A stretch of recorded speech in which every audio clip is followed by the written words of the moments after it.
Bismillahirrahmanirrahim. Assalamualaikum warahmatullahi wabarakatuh. Alhamdulillahirabbil alamin. Wassalatu wassalamu ala asrafil anbiya'i wal mursalin sayyidina wa maulana Muhammadin wa ala alihi wa sahbihi ajma'in. Rabbi shrah li sadri wa yassir li amri wahlul 'uqdatam min lisani yafqahu qawli.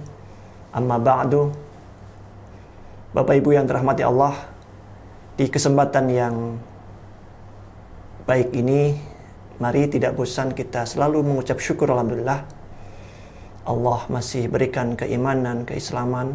Allah masih berikan iman, Islam, ihsan, kesehatan, sehingga masih sempat dan kita punya niat, punya semangat untuk menghadiri majelis taklim, mengikuti taklim yang insya Allah mudah-mudahan membawa keberkahan untuk kita semua.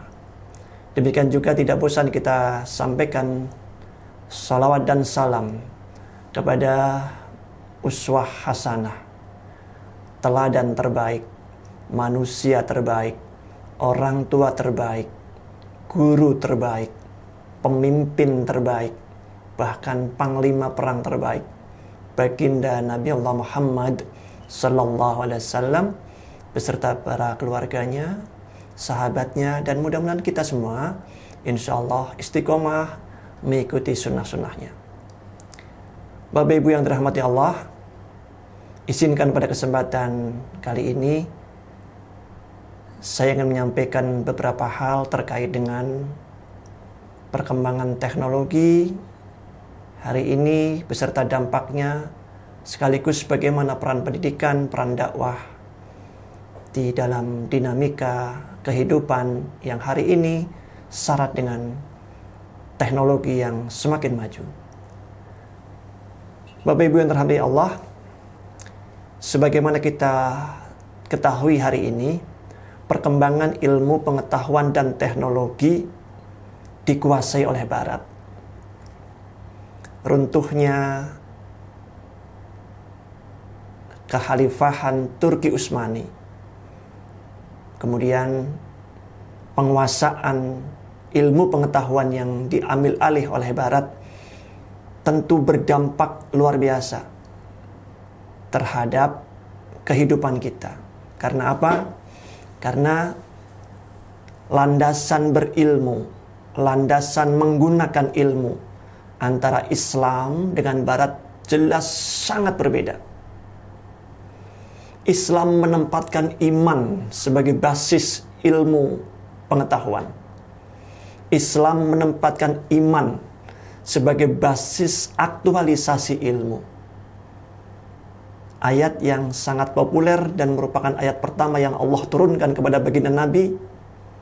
Kita semua insya Allah sudah hafal. A'udzubillahi minasyaitonirrajim. Bismillahirrahmanirrahim. Iqra bismi rabbikal ladzi khalaq. Perintah membaca, meneliti, mengkaji, diskusi, seminar, dan semacamnya dilandasi dengan bismi rabbik, dengan atas nama Tuhanmu, dengan berlandaskan keimanan terhadap Tuhanmu, atas nama Tuhanmu.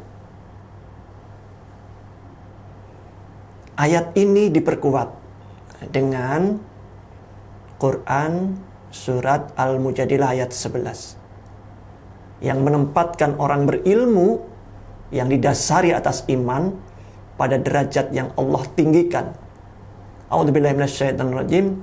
Yarfa'illahu alladzina amanu minkum walladzina utul ilma darajah. Yarfa'illahu alladzina amanu. Ada dasar iman di situ. Ya, Allah akan tinggikan di antara kalian itu orang-orang yang beriman. Ya. Walladzina utul ilma darajah itu. Dan ada ilmu, ada iman di situ itu. Itu basis ilmu pengetahuan yang kita pahami di dalam Islam. Sekali lagi kembali lagi tadi pada yang saya sampaikan, hari ini ilmu pengetahuan dikuasai oleh Barat sehingga basisnya tidak pada dasar-dasar keimanan, basisnya tidak pada dasar-dasar ketuhanan. Maka kalau hari ini kita jumpai ya, ada pemisahan ya, sekulerisme memisahkan antara dunia dan akhirat, memisahkan ilmu dengan agama, memisahkan kehidupan individu dan masyarakat, memisahkan agama dari politik, memisahkan hal-hal yang terkait dengan nilai-nilai ruhiyah dengan dunia, ya karena memang basisnya adalah tidak berdasarkan atas ketuhanan tadi, tidak berdasarkan atas nilai-nilai ilahiyah. Bapak Ibu yang dirahmati Allah, inilah yang menjadi pangkal problem hari ini, di mana kemudian berkembang pesat liberalisme.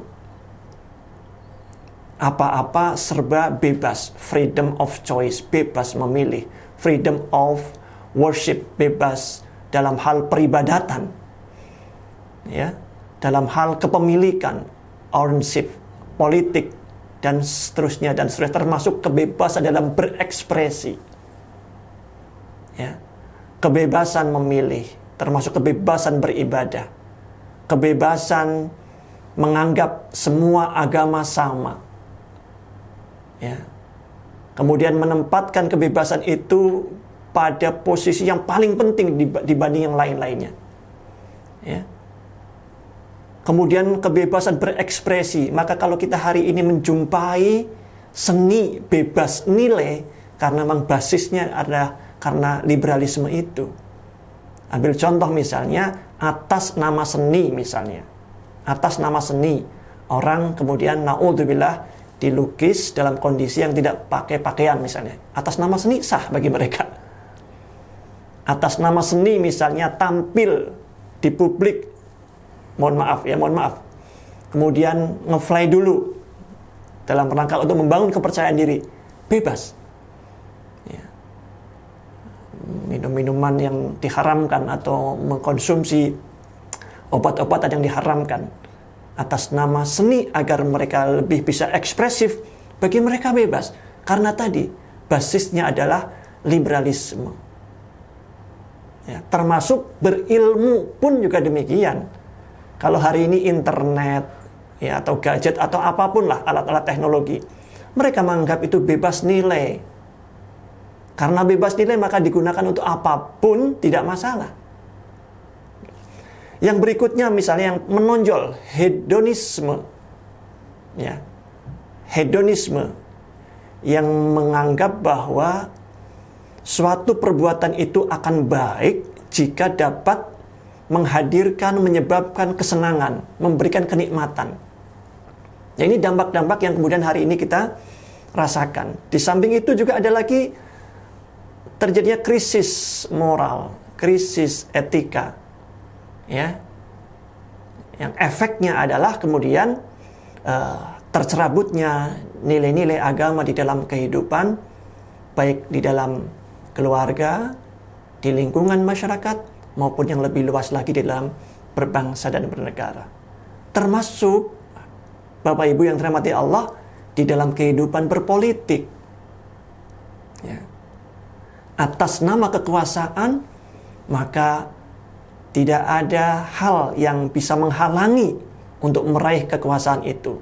Halal, haram tidak menjadi ukuran. Baik, buruk tidak menjadi ukuran. Benar, salah tidak menjadi ukuran. Yang penting kekuasaan tercapai, teraih, dan seterusnya tadi. Ini dampak yang sekali lagi, na'udzubillah, sangat mengerikan. Mengapa saya katakan, saya menggunakan diksi mengerikan?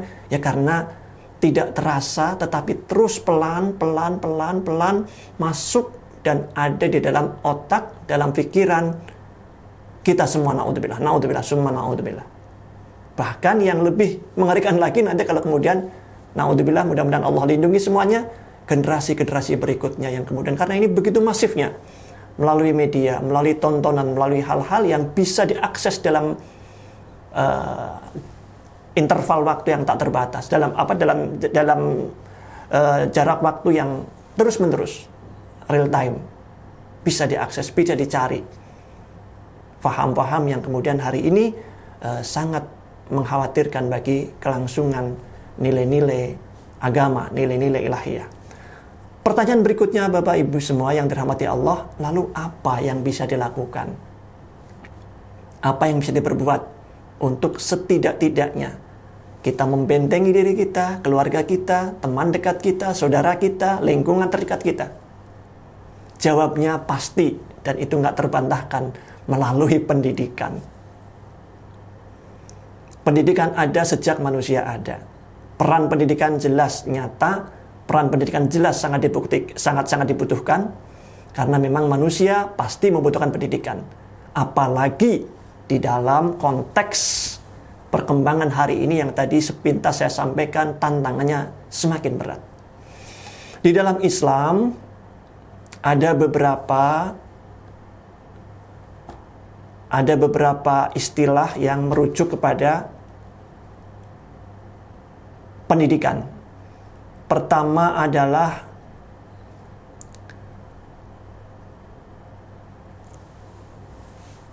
secara etimologis ya,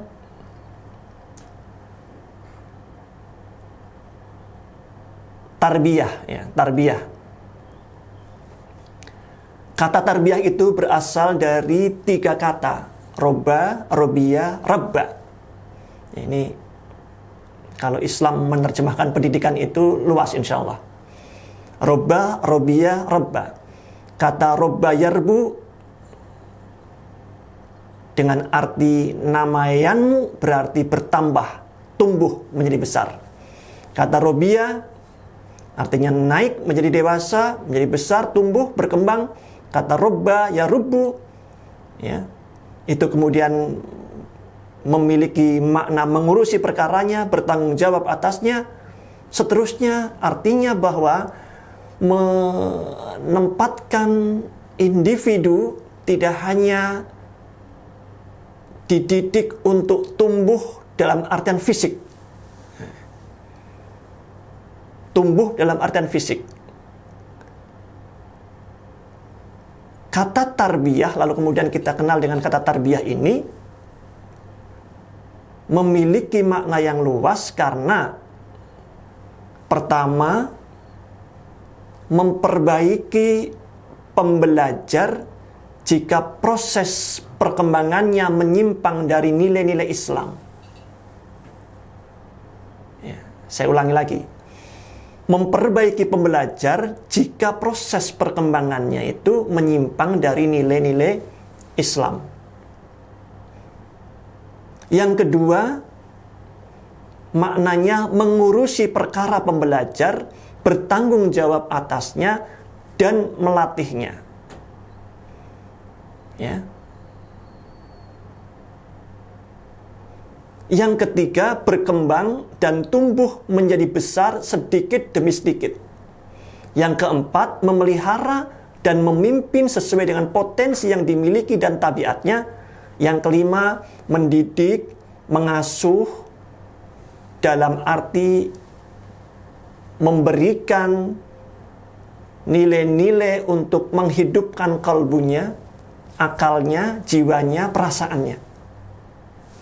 Bapak Ibu yang dirahmati Allah, kalau kita melihat definisi pendidikan atau makna pendidikan yang kemudian diambil dari tarbiyah tadi, cakupannya luas. Sekarang mari kita refleksikan. Pendidikan yang hari ini umumnya seperti apa? Pendidikan hari ini umumnya lebih mengejar kepada target-target yang bersifat kognitif. Kalau di dalam taksonomi Bloom itu, ilmu pendidikan itu ada 3, kognitif, afektif, psikomotor. Ya.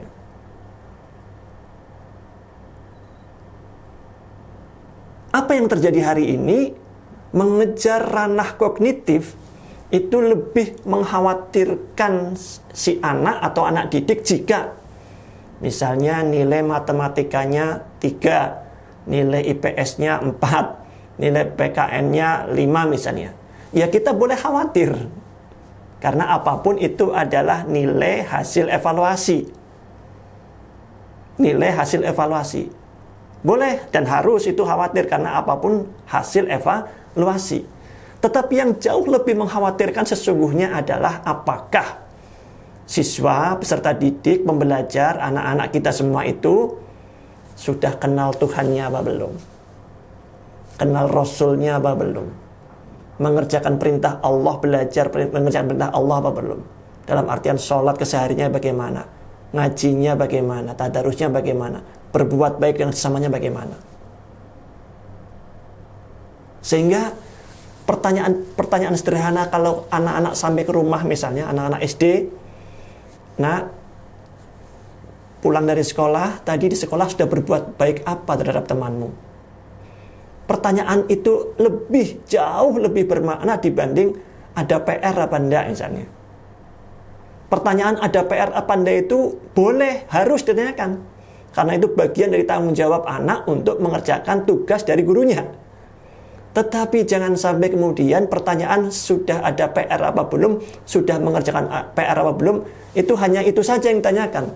Akan lebih lengkap jika kemudian ada pertanyaan-pertanyaan, kamu tadi di sekolah sudah sholat apa belum? Sudah berbuat baik sama teman-temanmu apa belum?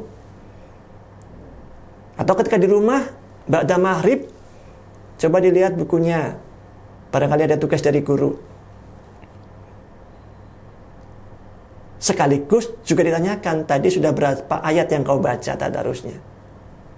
Itu contoh-contoh sederhana yang bisa menunjukkan betapa kemudian kita di dalam memberikan satu pendidikan tentu tidak dominan kepada aspek kognisinya saja, intelektualnya saja, tetapi jauh lebih penting lagi adalah bagaimana nilai-nilai ruhiyah, keimanan itu benar-benar menjadi bagian yang tak terpisahkan di dalam proses pendidikan kita. Karena tadi yang saya sampaikan, makna tarbiyah, makna pendidikan itu ternyata tidak hanya berorientasi pada tumbuh kembang fisiknya anak, tetapi yang mengasuhnya, mengingatkan jika menyimpang dari nilai Islam, mengurusi perkara pembelajar, kemudian memelihara sesuai dengan potensi yang dimiliki. Ya. Potensi manusia itu apa? Banyak, Bapak Ibu semua. Banyak. Potensi ilahiyah jelas, alastu birabbikum qalu bala syahidna. Ada potensi ruhiyah di situ. Semua orang itu di awal ketika ada di dalam rahim ibu mengakui Allah itu sebagai Tuhan satu-satunya. Nah, ini yang perlu dijaga, potensi ini. Kemudian potensi manusia yang lain adalah potensi psikisnya, ya, kejiwaannya, kepribadiannya, cenderung kepada kebenaran, kasih sayang, dan seterusnya tadi. Ini semua dijaga.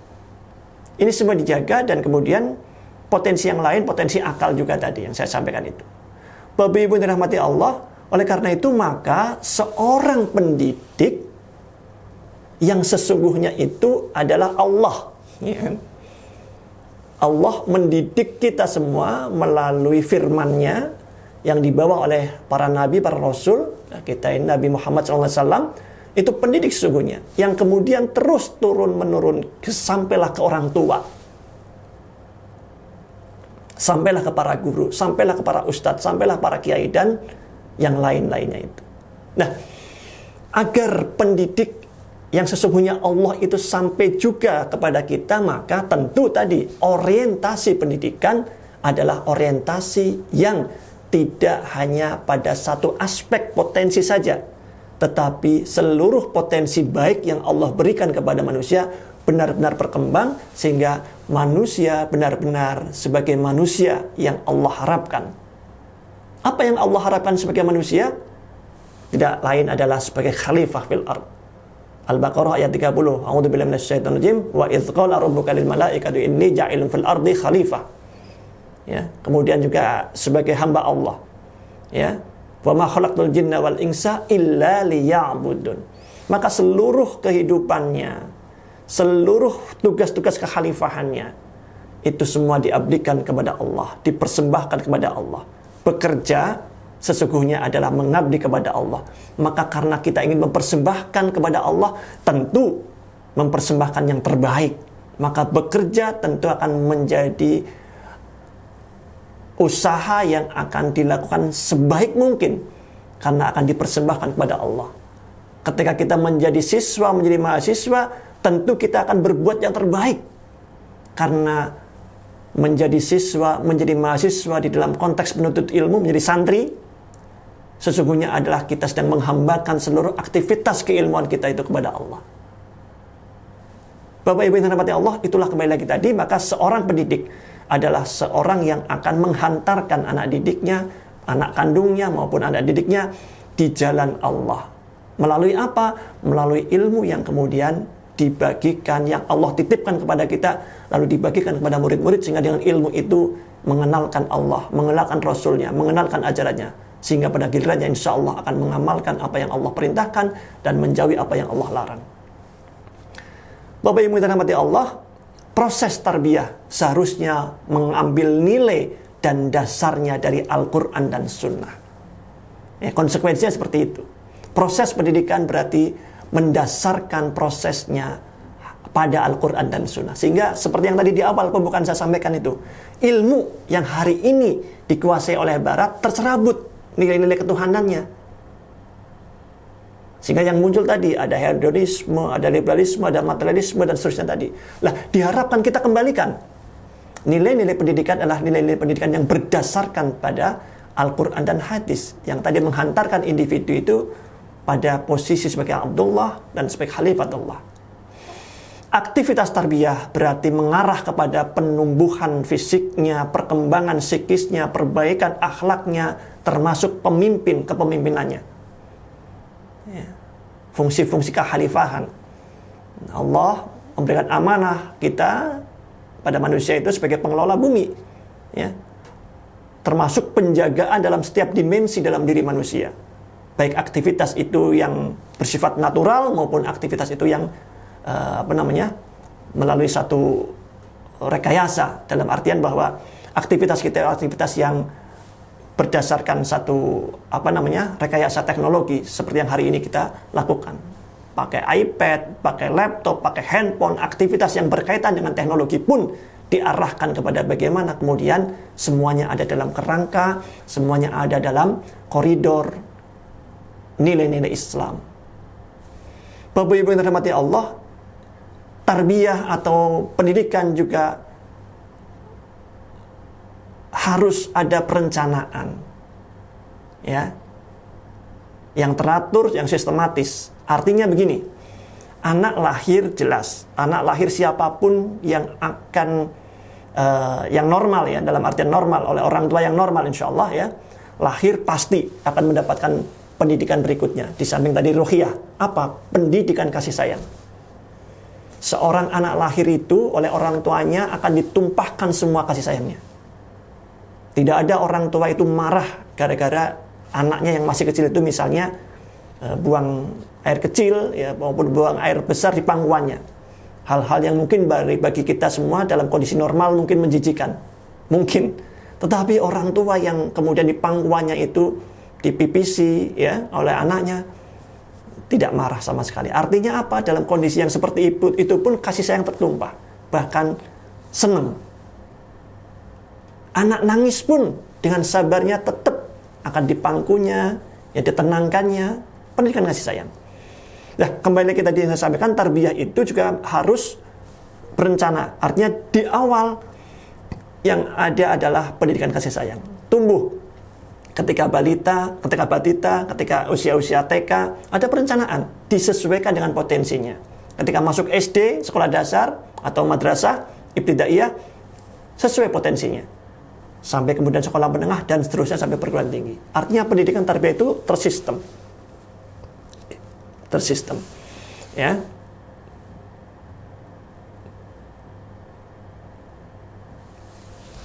Tarbiyah pendidikan juga tidak terbatas pengertiannya sekedar transfer ilmu, transfer budaya, transfer tradisi, ya, tetapi juga pembentukan kepribadian, ya. Pembentukan kepribadian. Kepribadian siapa? Kepribadian seorang muslim, tentu saja. Ya, kepribadian seorang muslim yang kemudian figur terbaik yang dicontoh, yang diteladani tentu tidak lain adalah baginda Nabi Allah Muhammad SAW. Jadi figurnya ke situ, figurnya dikembalikan ke sana. Inilah Bapak Ibu yang dirahmati Allah, betapa pendidikan itu memiliki peran yang sangat penting dari waktu ke waktu, dari zaman ke zaman, terutama hari ini, di mana penguasaan teknologi dikuasai oleh Barat yang dampaknya luar biasa. Dan banyak hal yang memang perlu kita sama-sama mengantisipasinya dengan baik. Mudah-mudahan apa yang saya sampaikan yang sedikit ini bermanfaat, dan utamanya pada diri saya, pada keluarga saya, mudah-mudahan bermanfaat, dan insya Allah bermanfaat bagi para bapak ibu semua yang dirahmati Allah yang bisa menyaksikan atau mendengarkan ceramah singkat yang saya sampaikan pada kesempatan kali ini. Demikian, mohon maaf. Billahi taufiq wa hidayah. Assalamualaikum warahmatullahi wabarakatuh.